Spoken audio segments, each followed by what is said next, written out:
계속 나오세요. 어디를? 나오라 그래서 나는. 이식 수술을 직접적으로 하는 집도하는 의사가 나와서 스피치업을 하는 게 굉장한 큰 효과가 있다고 생각하는 편인 게 감사합니다. 저는 듣고 나서 되게 내가 약간 편견이 있었구나. 뭐 이식 많이 한다고 인센티브 있습니까? 없습니다. 없어요. 오히려 일이 줄어서 좋아, 이식 안 하면. 근데 이런 이유는 결국 사람을 더 살리려고. 인사 시간도 맞습니다. 여러분의 시간을 낭비해드릴 느리지만 쿨한 과학. 랩미트입니다. 반갑습니다, 교수님들. 반갑습니다. 반갑습니다. 간단히 소개를 부탁드리겠습니다. 네, 저는 삼성서울병원에서 간 이식하고 간암수술, 간수술하는 최규성입니다. 간 이식. 간 중요하죠. 엄청 네네. 중요하죠. 그쵸. 저도 좀 상태가 안 좋거든요. 간 수치가 매우 높아요. 그래요? 잠을 안 자가지고. 잠과도 연관이 많군요. 그렇죠. 되게 좋은 질문이에요. 네. 간이 있기 때문에 사람이 잠을 잘 수 있거든요.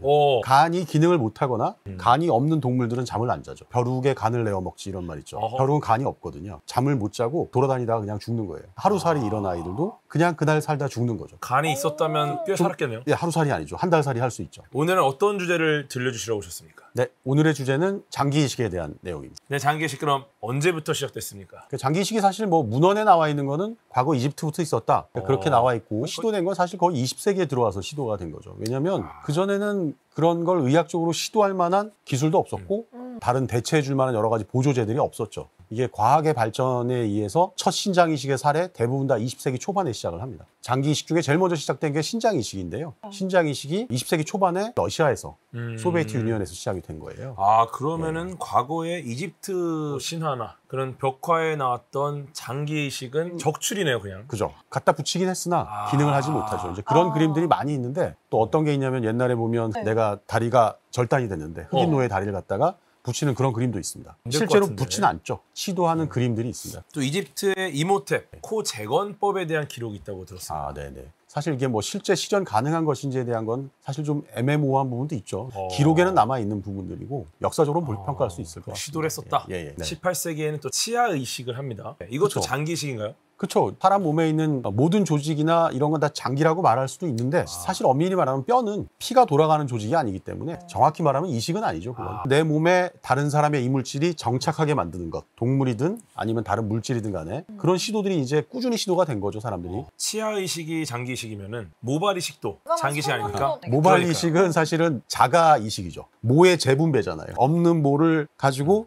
좀 넓게 있어 보이게 하는 게 모발 이식이죠. 제가 모발 이식하신 선생님들에 대한 결례일지 모르겠지만 하여튼 화상으로 다치신 분들한테 하는 수술도 피부 이식은 자기 피부의 일부를 띄어서 다른 곳에 옮겨 붙이는 거니까 자가 이식이죠. 자가 이식으로 해결이 안 되는 게 문제인 거죠. 이제 자기 몸에 있는 하나밖에 없는 장기가 망가졌거나 자가 이식을 할 수 없는 경우 그럴 때가 사실 문제가 되는 거예요. 우리가 이제 자가 이식은 되고 남의 것은 이식이 안 된다라는 걸 배웠을 때 면역이란 개념을 그때부터 이해하기 시작한 거죠. 그럼 어느 시절에 이걸 배우게 됐을까요? 첫 번째 이식은 대부분 유전자가 같은 쌍둥이에게서 이식이 이루어졌던 거예요. 일단 기본적으로 생각할 때 유전자가 동일하니까 문제는 뭐냐면 살면서 생긴 새로운 면역 모든 환경이 똑같이 산 건 아니니까 그 사람이 획득한 면역은 좀 다른 면역 체계를 가지고 있으니까 근데 여하튼 남보다는 훨씬 더 동일한 면역 체계를 가지고 있으니까 쌍생아인 경우에는 거부 반응이 좀 적죠. 그러면 이식을 할 때는 어떤 점을 중요하게 할 수 있을까요? 그러니까 결국 이제 장기를 붙인다는 거는 그 장기에 피가 돌아야지 그 장기가 내 몸의 장기가 되는 거니까 혈관을 연결해 주는 게 가장 중요하거든요. 근데 이제 과거에는 그냥 혈관을 실로 이렇게 꼬매주면 될 거라고 생각을 한 거예요, 처음에는. 근데 이게 다 좁아진 거죠. 혈관이라는 곳은 우리가 일반적인 파이프와 달리 물이 흐르는 곳과 달리 점도가 높은 액체가 흐르는 곳이기 때문에 조금만 좁아지면 혈전이 생기는 거예요. 그걸 극복하는 기술적인 방법들을 개발한 사람들이 있죠. 대표적인 캐럴이라는 사람이 세 군데를 떠놓고 이렇게 비스듬히 꼬매주면 좁아지지 않는다는 기술적인 걸 개발해서 그게 이제 삼각봉합법이라는 캐럴 패치라는 방법인데 혈관이 연결을 해서 좁아져 버리면 피가 돌아가지 못하고 어떤 경우에는 들어간 피가 나오지 못하니까 그러면 이미 그 장기가 거죠. 이미 이제 죽는 거죠. 그죠, 일을 못하는 거죠. 이 기술적인 부분은 사실은 우리가 연결에 대한 혈관이 대동맥처럼 굵은 혈관이 아니라 아주 작은 혈관들이거든요. 모세혈관들. 생체 간 이식을 할 때 한 2mm, 1.5mm 정도 되는 동맥을 연결해야 되거든요. 만한 구멍이요, 만한 구멍. 아주 가늘고 그 가는 실에 붙어 있는 정확한 바늘이 있어야 되는 거죠. 그것도 실이라는 건 단지 가늘기만 해서 되는 건 아니고 쉽게 말해서 복숭아로 실을 만든다라고 했을 때 복숭아에 알러지인 사람들이 있을 거 아니에요. 그 사람한테 큰일 날 거 아니에요. 근데 그런 것처럼 이 재료는 모든 사람에게 알레르기를 일으키면 안 되고 그리고 안전해야 되고 실도 가늘고 장력을 적절히 유지해야 되고 그런 여러 가지 이제 과학적인 것들이 기반이 돼서 의학으로 표현이 되는 거죠. 나중에. 최초로 장기 이식을 성공한 사례가 있지 않습니까? 네네네. 어떤 건입니까? 장기 이식이 필요한 경우를 생각을 해보면 어떤 경우냐면 우리의 장기들 중에 대부분 망가지는 장기는 혈관이 아주 많은 장기들이 망가져요. 쉽게 말하면 콩팥. 콩팥은 피를 걸러주는 곳인데 엄청나게 많은 피가 지나가게 되는데 그게 이제 뭐 고혈압이 있거나 아니면 당뇨 때문에 피가 끈끈해졌거나 그게 이제 콩팥이 서서히 망가지는 거죠. 그런 것처럼 혈관이 많은 장기가 대부분 간, 신장, 심장, 폐 그리고 췌장, 가끔 우리가 소장까지 이런 장기들이 이식을 하는 대상이 되는 거죠. 최초의 이식은 사실 신장 이식이 첫 번째 사례예요. 신부전이라는 개념을 처음 알기 시작한 시점이 19세기 말 20세기 초반 만성 신부전의 개념을 그때 알기 시작을 한 거예요. 근데 그 질환을 치료하기 위해서 투석기라는 게 처음 생기기 시작한 시점도 그때고 그때부터 이제 장기 이식이 시작되기 시작하죠. 유리 보로노이 선생님이 처음 하셨는데 당시에 신장은 어떻게 했냐면 혈관을 이어야 되니까 그럼 사람 몸의 혈관이 제일 쉽게 만질 수 있는 곳이 어디예요? 목에다 심은 거예요. 제일 많으니까. 여기가 이렇게 만지면 정맥과 동맥이 그쵸. 동시에 있으니까 여기를 거의 다 여기를 지나가니까. 따서 여기다가 신장을 심으신 거예요. 그리고 소변은 그냥 흘리고 콩팥이 있으면 요 관이 있을 거 아니에요? 요 관을 이제 요즘 하는 신장 이식에서는 방광에다 심어주는데 여기다가 신장을 덜렁덜렁 달아놓고 소변이 줄줄줄 흐르게 한 거예요. 이렇게. 피부 밑으로. 이 사람한테 중요한 건 뭐냐면 요독증이 해결된다는 거예요. 피 속에 노폐물이 쌓여 있으니까 그 노폐물을 걸러주는 기능을 이 신장이 한 거죠. 이분이 여기다 심었던 건 사실 어찌 보면 되게 똑똑하신 분이어서 하신 것 같아요. 왜냐하면 여기 장기는 바로 제거할 수도 있잖아요. 문제가 생기면. 뱃속 깊은 데 심어놨으면 배를 또 크게 열어야 돼서 빼는데 잘못되면 여기서 띄워버리면 되니까 그 신장 이식이 이제 나중에 추후에는 이제 여기 옆구리 쪽으로 해서 후복막 뒤쪽에다 심는 방법으로 바뀌었죠. 이제. 장기 이식 같은 경우가 어디에 달고 뭐 어떻게 연결하고 이것도 중요하지만 가장 어려운 게 뭡니까? 가장 어려운 건 사실은 이게 시대마다 조금씩 달라지는데 그 당시에는 사실 기술적인 게 제일 어려웠어요. 이 혈관을 어떻게 붙이느냐. 그 어려움을 약간 기술적으로 극복한 시기가 전쟁을 많이 하던 시기에 극복이 된 거예요. 왜냐하면 전쟁을 많이 하면 수술을 할 일이 많아지거든요. 그러니까 1차 세계대전, 2차 세계대전을 지나면 엄청 유명한 외과 의사들이 많이 발생해요. 그분들이 그럴 수밖에 없는 게 전쟁에 참전하면서 테크닉이 너무 많이 는 거예요. 그러니까 이제 기술적인 발전을 했는데 특히나 한국전쟁도 우리가 외과학 책에서 찾아보면 혈관외과 책이 제일 많이 나와요. 왜냐하면 한국전쟁 당시에 총들이 한 방에 사람이 죽는 총이 아니라 어딘가를 결차를 해주거나 꼬매주거나 해야 되는 일이 있어서 혈관외과가 가장 많이 발달한 때가 한국전쟁이에요. 그런 시기를 지나고 나면 그 다음은 사실은 이제 면역의 벽을 넘는. 검은 면역은 왜 생기는 걸까요? 우리의 면역 체계라는 건 사실 우리를 보호하는 거잖아요. 기본적으로 감기에 안 걸리게 하고 내 몸에 암이 생기지 않게 하는 게 면역 체계인데 이 면역 체계의 순기능을 잘 유지하고 있어야 되는데 우리가 이 면역 체계를 무너뜨릴 수는 있죠. 대표적으로 무너지는 경우가 백혈병이죠. 완전히 무너져버리면 이 사람은 아주 쉽게 감염에 걸리고 해질환병도 마찬가지로 면역이 완전히 무너지는 거죠. 이런 경우에 사실 어떤 장기를 갖다 붙이든 잘 붙어 있어요. 하지만 그분은 감염이나 몸에 암이 생겨서 돌아가시는 거죠. 선택적으로 그러면 이 장기에 대한 거부 반응을 억제할 수 있느냐? 사실 그게 1940년대, 50년대 의사들에게는 가장 핫한 이슈였던 거예요. 스테로이드를 아주 고용량으로 쓰면 면역 억제가 돼요. 근데 스테로이드는 잘 아는 것처럼 엄청나게 많은 부작용이 있고 그렇죠. 이거는 선택적으로 특정한 면역을 억제하는 게 아니라 전반적인 면역을 다 억제하는 거예요. 20세기 초반에 썼던 장기 이식이 오래 가지 못한 이유는 스테로이드밖에 없었으니까 그 스테로이드를 그냥 고용량으로 쓰고 그냥 계속 버텨보는 거예요. 그러다가 이제 면역이 무너지니까 결국 다른 문제, 합병증으로 죽는 거죠. 그럼 이걸 어떻게 해결했는지가 굉장히 핵심일 것 같아요. 그렇죠. 한국에서 성공한 사례가 있네요. 네, 우리나라 장기 이식 지금은 전 세계에서 가장 훌륭하게 잘하는 나라죠. 우리나라 이식의 역사를 찾아보면 1969년이 나오고 심장 이식을 찾아봐도 1960년대 후반이 나와요. 전 세계에서 처음으로 한 시점이 그건 남아프리카 공화국에서 했고 그다음 간이식을 전 세계에서 처음 한 시점은 1960년대 후반에 미국에서 한 게 나오고 공통점은 1960년 후반이라는 거예요. 면역 체계를 조절하는 방법을 터득한 시점이 1960년대에 들어오면서부터 우리가 그걸 알게 된 거죠. 그리고 몇 년 동안 동물 실험을 쭉 한 거예요. 하던 걸 사람들이 이제 임상에다 과감하게 시도를 한 거죠, 당시에. 그래서 우리나라 신장 이식도 1969년에 처음으로 시도가 된 거고 성공을 했죠. 그전에도 시도가 됐을 수는 있고 문헌에 나와 있지는 않겠지만 다 실패를 했죠. 근데 1969년에 우리나라 최초의 신장 이식이 성공을 하게 됩니다. 장기가 망가진 사람들에게 어떤 대안을 제시할 수 있겠다. 그런 이제 뭔가 빛이 보이기 시작한 시점이죠. 근데 그 대부분의 이식은 이제 신장 이식에 대한 데이터가 제일 많았고 만성 신부전에 대한 이해가 훨씬 높았고 간 질환이나 다른 질환에 비해서 그리고 간 질환이나 뭐 심장 질환 그리고 폐질환은 너무 환자가 위험한 상태이기 때문에 사실은 마취를 하는 것 자체가 너무 위험도가 높아져서 그걸 시도하는 것 자체가 이제 의사들이 매우 힘들어했죠. 이제 그러면 60년대 후반부터 안정적인 치료 방법이다라고 소개가 되고 받아들인 신장 이식이 보편화돼야 되잖아요. 근데 결국 그 장기를 대체할 만한 무언가가 있어야 되는데 솔루션이. 그럼 이제 신장 이식 같은 경우는 투석을 하시는 거죠. 투석이라는 건 혈액 투석 같은 경우에 투석하는 병원에 찾아가서 일주일에 3번을 하거나 아니면 자기가 집에서 복막 투석을 하루에 3번 정도 한다던가 뭐 그런 경우가 있는데 생활 자체가 너무너무 제한이 많이 되는 거잖아요. 그럼 사회생활을 못하고 직업을 잃고 그러니까 경제적으로도 빈곤해지고 그러니까 악순환이 되는 거예요. 근데 이런 거에서 자유롭게 해주는 방법은 결국 장기 이식이다라고 해서 장기 이식을 하려고 하는데 그럼 누군가가 장기를 주어야지 이야기가 시작이 되는 거죠.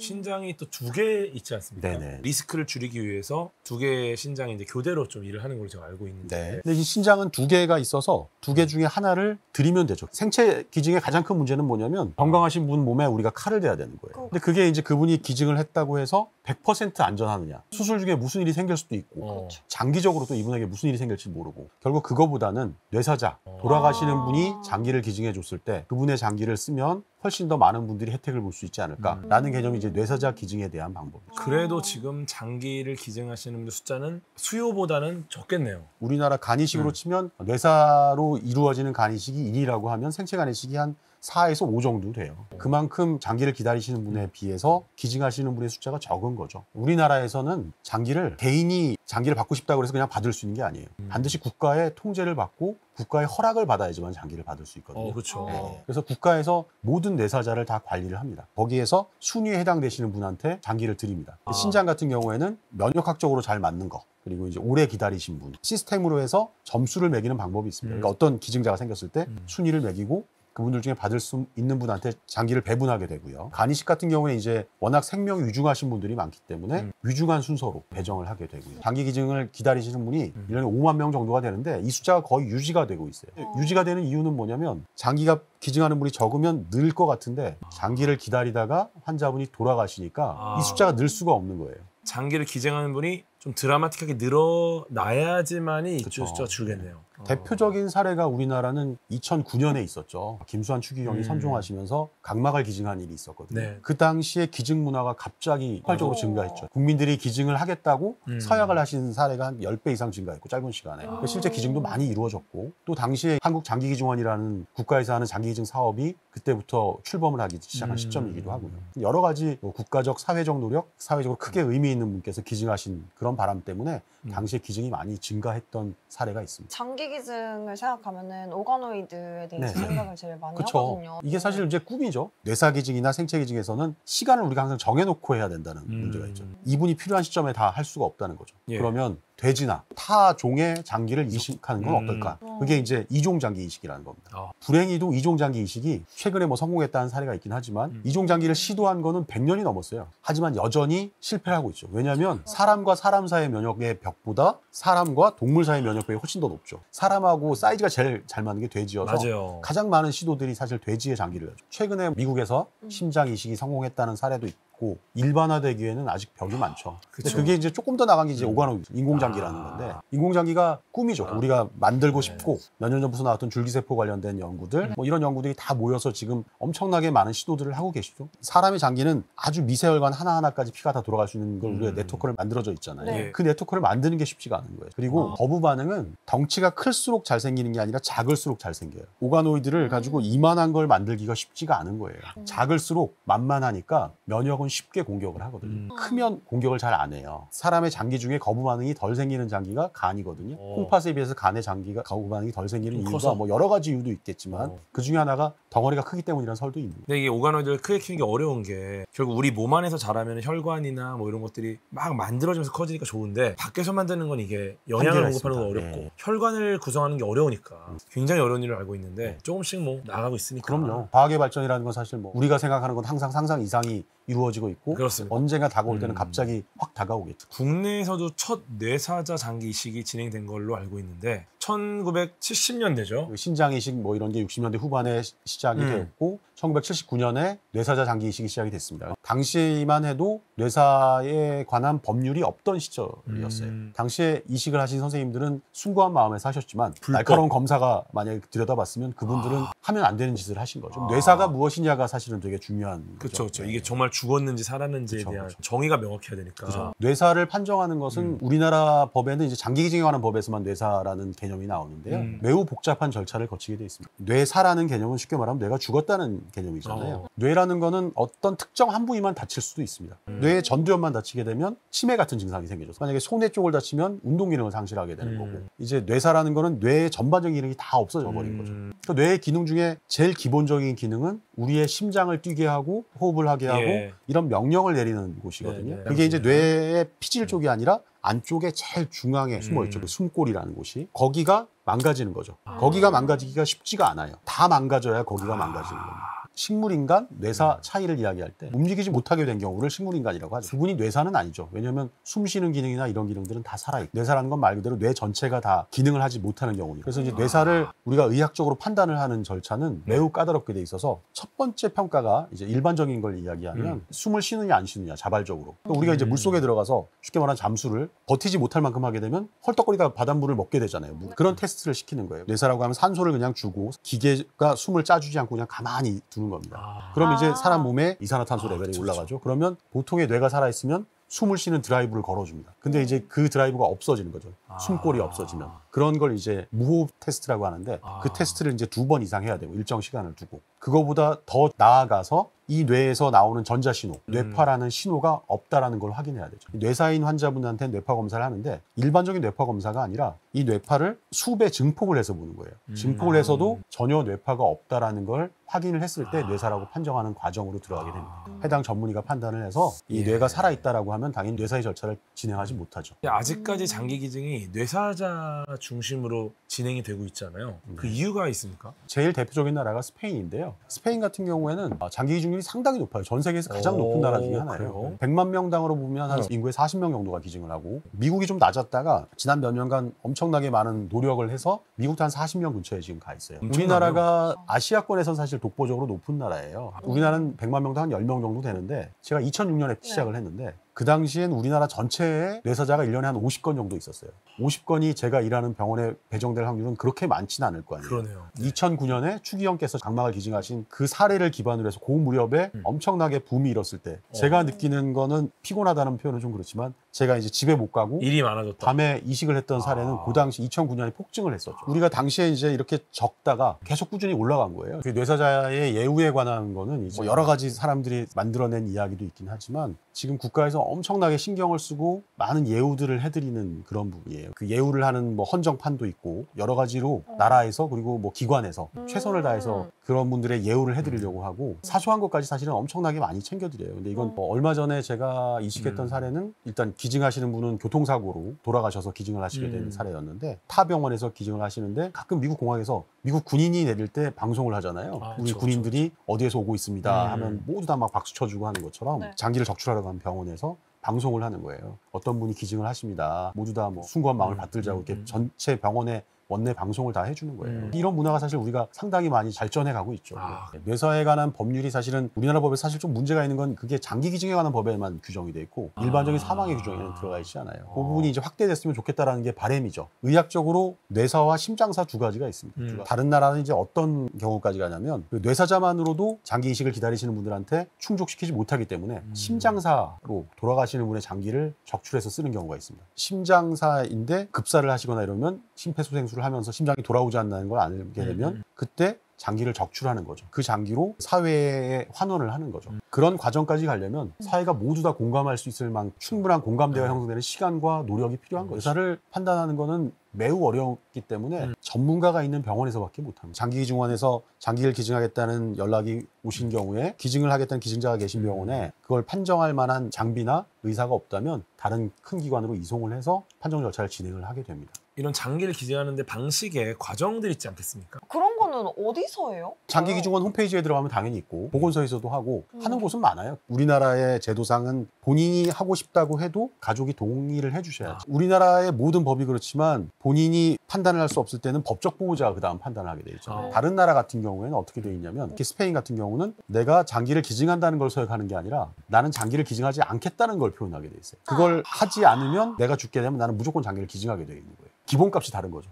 그 나라는 그걸 당연하게 받아들이니까 수십 년간, 또 수백 년간 쌓여온 그 나라의 문화하고 사회의 한 단면이 우리와 정반대의 생각을 갖는 그 나라 사람들은 우리나라 사람을 되게 신기하게 봐요. 배고픈 사람 손 들어. 그럼 손 못 들어요. 왠지 손 들면은 약간 부담되거든요. 근데 거기서 야 배불러서 밥 못 먹겠는 사람 손 들어. 이러면 또 다 안 들어. 너무 좋아. 그중에 진짜 배부른 사람은 드는 거야. 그러니까 대부분이 배고픈지 혹은 대부분이 배부른지 요거를 놓고 문화적인 관점이 쌓여야 이런 질문도 바뀔 수 있다. 여기 이게 네이처에 나온 그림이죠. 네이처 2005년지에 나온 건데 뇌에서 당을 쓰는 경우를 보여주는 거예요. 제일 왼쪽에 있는 건강한 사람의 뇌는 당을 엄청 많이 쓰고 활성화돼 있잖아요. 제일 오른쪽에 있는 거는 식물인간의 뇌죠. 나머지 대뇌 피질 쪽이 다 죽어서 그쪽은 일을 하지 않고 있는 거고 가운데 파란 쪽은 일을 하고 있어요. 뇌사인 경우에는 저 검사에서는 전혀 일을 하고 있지 않죠. 뇌파라는 거는 저기에 전자적 신호를 잡는 거예요. 뇌가 보낸 신호는 다 전자적 신호로 다 우리가 감지할 수 있거든요. 네. 그 전파를 감지해서 찍은 게 뇌파라는 검사고 가장 쉬운 예로 뭐 REM, 넌 REM 하는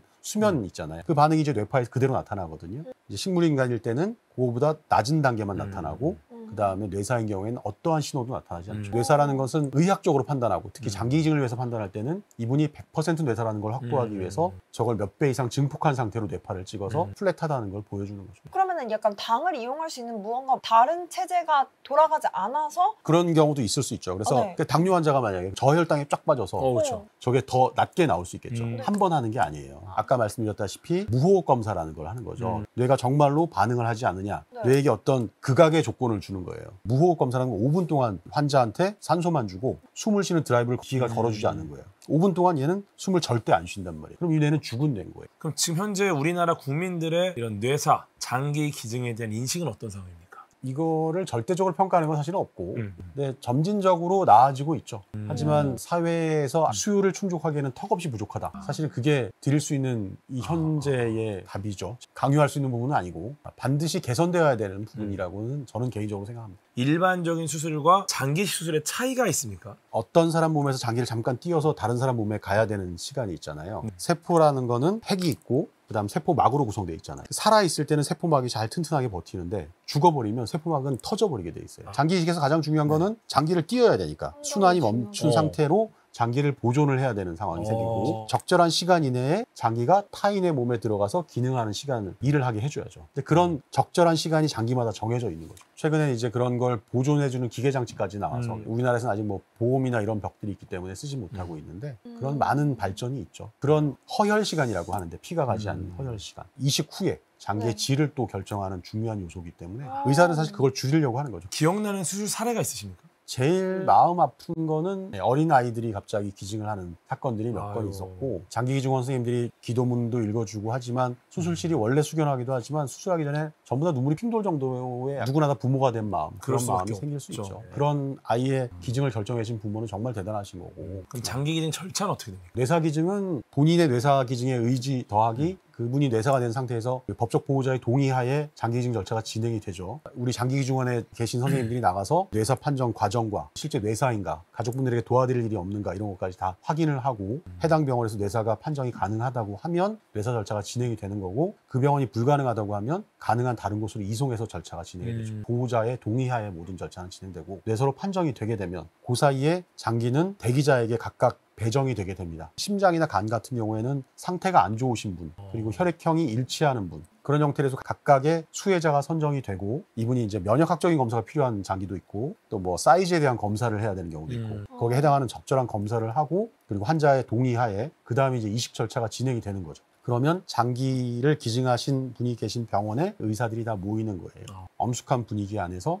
수술이 진행이 되게 됩니다. 그러면 혹시 장기 기증에도 나이 같은 것도 연관성이 네네. 있을 수 있을까요? 그렇죠. 나이가 제한이 있을 수 있죠. 왜냐면 첫 번째는 뇌사를 판정할 수 있는 미니멈한 나이가 있을 수 있어요. 아기들 같은 경우에 뇌사를 판정하지 못할 수 있거든요. 뇌사가 되는 과정은 두개골 속에 뇌라는 조직이 꽉 갇혀 있기 때문에 이 속에서 외상을 입거나 안에서 내상을 입거나 했을 때 부을 수 있는 공간이 없으니까 얘가 눌려서 뇌사를 당하는 거고. 근데 이제 아기 같은 경우에는 머리뼈가 다 붙지 않은 상태로 돼 있어요. 그래서 2개월 이전에는 뇌사를 판정할 수 없게 돼 있어요. 근데 2개월 이후의 아이들은 훨씬 더 긴 시간 동안 여러 번 검사를 해가지고 이게 뇌사라는 걸 판정해야 되고. 근데 이제 장기를 받으려고 하는 입장에서 보면 초창기의 이식은 젊은 사람의 장기가 좋겠다라고 생각했을 거 아니에요. 근데 이제 그게 기술적인 발전으로 그 벽이 하나씩 무너지는 거죠. 뇌사자분이 80세여도 나이만 80이고 나이는 숫자에 불과한 사람도 있잖아요. 아주 건강하신 분이면 그분의 장기는 기증이 가능할 수 있단 말이에요. 그래서 그거를 객관적으로 평가하는 절차들을 또 다 거칩니다. 다른 분에게 주어도 문제가 없겠다라는 판단을 했을 때 그 다음에 이제 장기 배정 절차를 다시 거치게 되는 거죠. 우리 사회가 인구의 구조가 완전히 바뀌고 있잖아요. 출생률이 워낙 낮고 결국 사회 구조가 이렇게 되면 결국 사회 구성원이 평균 연령이 60세가 훨씬 넘어섰는데 이 사회가 40세 미만만 장기를 받겠다 이렇게 할 수도 없잖아요. 사회적 합의에 의해서 또 이루어지는 거니까 그 폭이 점점 넓어지는 거죠. 현재 기록은 80세 중반 정도까지도 기증한 사례가 있고 우리나라에서 외국에서는 더 높은 사례도 있고요. 더 중요한 건 이 장기를 받으신 분이 건강하시냐는 건데 건강하십니다. 대부분 다. 기증이 가능한 장기나 조직이 또 따로 있을 것 같은데요. 네. 필요한 장기죠. 쉽게 말하면 만성질환으로 망가져서 장기를 바꿔줘야 되는 장기들이 폐, 심장, 간, 그다음에 췌장, 콩팥 그리고 우리가 소장 이식까지 법적으로는 거기까지가 장기로 돼 있고요. 그다음에 조직이라고 이야기하는 거는 대표적인 건 뼈, 근막, 각막, 양막의 경우도 기증을 할 수 있습니다. 그럼 대장 이런 건 왜 안 되는 거예요? 쉽게 말하면 위 있죠. 위. 네. 위는 다 잘라도 살거든요. 대장도 다 없어도 물론 삶의 질은 좀 떨어지지만 생명을 좌우하진 않아요. 생명과 관련된 장기들을 보통 이식을 하죠. 이식이라는 과정이 가끔 생명을 위협하는 단계가 좀 있거든요. 대장이 불편하다고 해서 대장을 이식하는데 화장실에 자주 간다고 대장을 이식한다. 화장실에 자주 가는 게 낫지 생명이 위험해지는 거예요. 그럼요. 자주 가는 게 맞죠. 네. 조직 기증이라는 건 뭐냐면 돌아가시는 분이 뇌사든 심장사든 내 몸에 있는 뼈라든가 근육, 근막 뭐 이런 걸 기증을 하는 거예요. 조직 기증은 사실 장기 기증보다는 조금 더 까다로운 부분이 있어요. 장기 이식은 사실은 내가 간 이식을 했다 그러면 그 간이 한 분한테 가잖아요. 심장 이식을 하면 두 분한테 네네. 가는데 이제 뼈를 조직 기증을 하게 되면 뼈 전체로 이식하는 경우도 있지만 대부분은 작은 칩의 형태로 만들거나 뭐 피부 이식을 한다고 하면 피부를 작은 조각으로 만들어서 여러분한테 갈 수 있거든요. 그래서 이게 이제 문제가 있으면 여러분한테 안 좋은 문제를 끼칠 수 있기 때문에 질병에 대한 스크리닝 과정은 조금 더 까다로워요. 미국 같은 경우에 이제 그런 것도 있어요. 이 분이 조직 기증을 한다고 했는데 네.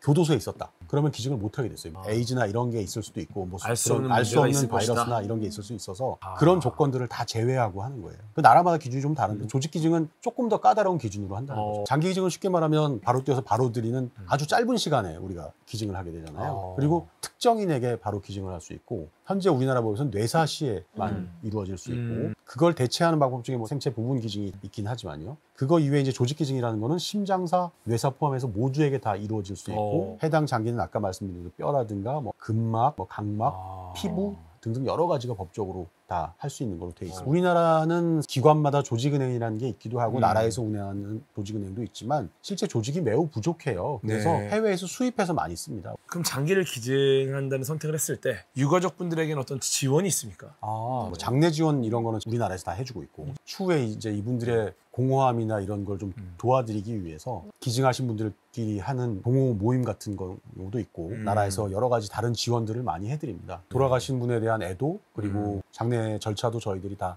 최대한 도와드릴 수 있도록 국가에서 지원해드리고 있습니다. 해당 기관에서 하는 게 아니라 네. 국가에서 하는 거예요. 네. 지금은 의사들한테 뇌사 추정자 의무 신고 제도가 있어요. 뇌사가 의심이 되면 장기 기증원에 신고를 해야 돼요. 뇌사 추정을 신고하게 되면 한국 장기 조직 기증원에서 바로 출동을 해서 오셔가지고 보호자분을 만나고 전문가들이 기증에 대한 절차나 과정을 설명해드리고 최대한 예우를 갖춰서 해드리는 그런 서비스를 하고 있습니다. 법적으로 그렇게 돼 있어요. 저는 이제 장기 이식을 하는 의사잖아요. 장기 이식을 하는 의사가 기증자에게 너 기증해야 된다라고 푸시를 하면 안 되는 거예요. 저 같은 사람은 그런 거에 관여를 하면 안 되는 거예요. 가장 중립적이고 객관적이신 분들이 설명을 해주시는 제도를 만들어 놓은 거예요. 제가 기증자 수술도 하고 수혜자 수술도 하는데 기증자를 처음 만났을 때 항상 하는 이야기가 이거는 정말 하기 싫으시면 안 하셔도 된다는 이야기를 항상 해드립니다. 이런 거는 혹시 없어요? 예를 들어서 부동산 청약처럼 미리 기증을 하겠다라고 하신 분이 기간이 길어지면 길어질수록 혹시나 이분이 장기가 필요하게 될 때 우선권을 좀 받을 수 있어요. 그 제가 뭐라고 말씀드리기가 좀 애매하네요. 왜냐하면 이거는 사실 악용될 소지도 있잖아요. 왜냐하면 지금 장기 기증은 본인의 동의가 아니라 실제 장기 기증은 가족의 동의에서 최종 결정이 그렇죠. 이루어지죠. 악용될 소지가 있는 부분도 있어서 아. 이 문제는 공급이 충분할 때는 이렇게 해드릴 수 있죠. 근데 지금은 공급이 너무 제한되니까 당장 생명 위급한 사람이 있는데 그게 받을 거면 너도 내놓으라 이거예요. 네네. 헌혈도 내가 헌혈 왜 합니까? 있지 헌혈 않아요? 증서가 있잖아요. 요걸 주면 피를 받을 수 있어요. 근데 헌혈이라는 건 사실 뭔가 도네이션을 실제 한 거죠. 기증이라는 건 액션만 한 거니까. 그게 이제 시뮬레이션으로는 가상의 포인트를 더 드릴 수 있죠. 그쵸, 근데 그쵸. 그 포인트가 다른 사람이 위중도를 우월할 수는 없죠. 아, 그거는 아. 정말로 우리나라에 기증자가 너무 많다. 그리고 모든 사람이 동일한 조건이다라면 그런 분한테 더 주는 제도를 생각해 볼 수도 제가 있겠죠. 볼 때- 그 기증이라는 예. 게 또 푸시를 한다는 이미지를 너무 주면 안 되기 때문에 저희 입장에서는 근데 저는 개인적으로 계속 나오세요. 어디를 원고 나오라 없는 그래서 사람- 나는 오늘 저는 엄청 많은 걸 느끼는 아, 게 네네. 이식 수술을 직접적으로 하는 집도하는 의사가 나와서 스피치업을 하는 게 굉장한 큰 효과가 있다고 생각하는 아유, 편인 게 감사합니다. 저는 듣고 나서 되게 내가 약간 편견이 있었구나. 뉴스를 보면 부정적인 것들이 엄청 많잖아요. 근데 맞아요. 실질적으로 이식을 하시는 분의 마음가짐과 경건함이 느껴지니까 이런 이식 부분도 인식이 조금씩 바뀔 수 있지 않을까. 맞아요. 사람을 살리려고 하시는 거지 뭐 이식 많이 한다고 뭐 인센티브 있습니까? 없습니다. 없어요. 오히려 일이 줄어서 좋아 이식 안 하면. 근데 이런 이유는 결국 사람을 더 살리려고 장기 기증이 필요하다. 요 어필도 중요한데 장기를 받은 분들이 얼마나 건강하게 지내는지에 대한 어필은 중요할 것 같아요. 그렇죠. 제가 어릴 때 처음 봤던 신장이식 뭐 한 20년 정도 되니까 20년이면 많이 썼다 이렇게 하는데 요즘 그거보다 훨씬 오래 관리를 잘 하시면 되거든요. 근데 간이식 같은 경우는 사실 뭐 그 기간을 사실 예측하지 못할 정도예요. 너무 건강하게 오래 사시니까 다들. 누군가의 죽음에 초점이 맞춰지는 게 아니라 그 새 죽음을 생명에. 통한 생명에 초점을 좀 맞춰서 그런 긍정적인 분위기가 네. 조금씩 문화를 바꿀 것 같습니다. 네, 여러 가지 행사가 많습니다. 우리가 옆에 있지 않고 관심이 없어서 그렇지 많은 행사들이 있으니까 조금만 관심 가지시면 좀 따뜻한 이야기들을 더 많이 보실 수 있을 것 같습니다. 그럼 장기 기증이 환자분들의 삶에 미치는 영향을 마지막으로 한번 좀 나눠보겠습니다. 저를 가르쳐 주신 교수님이 2년 전에 은퇴를 하셨는데 3, 4년 후배가 쓴 글이 하나 있어요. 걔가 처음에 이제 fellow를 들어오니까 교수님이 송 선생 잘 왔다. 여기도 사람 사는 곳이야. 그냥 이렇게 얘기했다는 거예요. 처음에 무슨 말인가 했는데 진짜 죽도록 힘드니까 그 얘기를 하셨다는 거예요. 그렇게 힘든데도 제 후배들이 계속 지금도 이어지고 있고 이식이란 수술이 그 죽고 사는 문제에서 우리가 최선을 다해서 도와드렸을 때 우리가 뭐 죽는 사람을 살릴 수는 없지만 환자분을 훨씬 더 좋게 만들어드리고 그쵸. 새 생명을 이어주고 하는 그런 과정에서 저희들이 되게 기쁘고 좋은 일이 많아요. 물론 뭐 결과가 안 좋아서 보호자분한테 원망을 들 때도 있고 이건 다른 수술하고 좀 다르거든요. 받는 환자 입장에서는 완전히 새로운 삶을 살거든요. 오랫동안 갖고 있던 지병이 없어지는. 근데 그런 과정에서 가장 중요한 매개는 사실은 기증이거든요. 기증을 하지 않으면 이분이 받는 그런 꿈은 이루어질 수가 없는 거니까 사실은. 장기조직기증원에서 운영하고 있는 게 생명 나눔 희망 우체통이라는 게 있어요. 기증자 유가족이 이식 수혜자에게 1대1로 서신을 교환하고 하는 그런 프로그램이 있는데요. 물론 무기명으로 처리되고 서로 개인정보를 알 수 있거나 그런 건 아닌데 그래도 서신을 교환하면서 그런 생명을 이어주는 과정을 국립장기조직기증원에서 해주고 있습니다. 이제 생명 나눔 주간이거든요. 우리나라에서 모든 지자체, 복지부, 장기조직기증원, 장기조직 혈액관리원 해서 모든 기관들이 다 같이 하는 행사인데요. 기증 희망 등록도 받고 또 기증에 대한 잘못된 인식을 개선하려고 그런 행사를 하는 기간이 이번 주입니다. 일종의 캠페인이네요. 네네. 네. 사실 뭐 일주일만 하는 건 아니고 1년 365일 이루어지는 행사인데요. 일주일에 좀 저희가 힘을 좀 실어서 하는 행사죠. 기증 희망 등록은 인터넷으로도 할 수도 있고요. 해당 기관에 찾아가서 하실 수도 있고 여러 가지 방법이 있습니다. 이건 한국장기조직기증원 홈페이지에서 인터넷으로 쉽게 가입할 수 있습니다. 오늘 이렇게 장기 기증, 장기 이식에 대한 얘기를 나눠봤는데요. 네. 어떠셨습니까? 우리나라가 사실은 뭐 간이식이나 신장이식이나 전 세계에서 가장 수술을 잘하는 나라거든요. 그렇게 될 수 있었던 건 사실은 이 수술의 시작점인 기증자들이 없으면 저희들이 그렇게 할 수 없었거든요. 그리고 그런 분들의 소중한 생명을 이어주려고 해드렸고 특히 생체 간이식 같은 경우에도 가족분들 사이에서의 생명을 이어주고 또 그분들에게 아무 문제가 없도록 해드리려고 최선을 다하는 여러 가지 노력들이 지금 우리가 이 시점에 와 있는 건데요. 조금 더 업그레이드 하려면 기증 문화가 조금 더 확산되면 좋을 것 같다는 게 제 작은 바람입니다.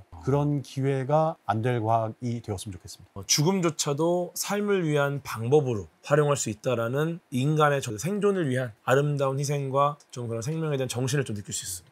문화적으로 정착이 좀 잘 돼서 앞으로 더 많은 생명을 살릴 수 있으면 좋을 것 같습니다. 인사 시간도 왔습니다. 여러분의 시간을 낭비해드릴 느리지만 쿨한 과학.